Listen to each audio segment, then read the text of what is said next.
isuk-isuk di jendela kieu beta jendela mandi encan noncan santri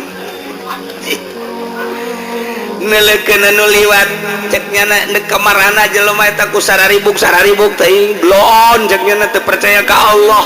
Waduh,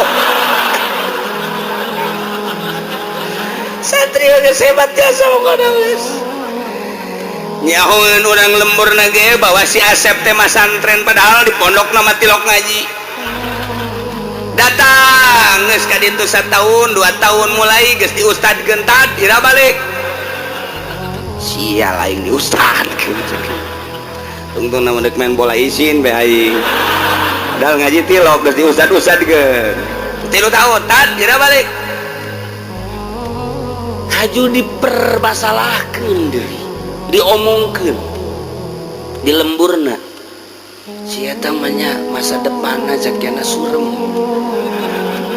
kunaon teu bae sakola teu digawean teu kumaha masa depan si Asep daek-daek masa antren surem masa depan awewe ge ditanya embung lamun aya SMS ti si Asep embung cek awewe surem masa depan teu daekeun blon jasa teu daekeun padahal mas santri mah masa depanna ngaleuwihan SBY ngaleuwihan Habibie ngaleuwihan Pak Harto kumaha emang SBY mangan saukur nyaritakeun masa depan teh masa depan digawe jang pitayeun deui bae Habibie produksi anu jang pitayeun santri mah masa depanna bagaimana kalau kita di dalam kubur nanti.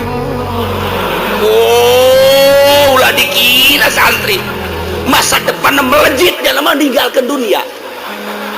Weh, nanti di mahsyar bagaimana kita nanti? Eta masa depan anu hakiki.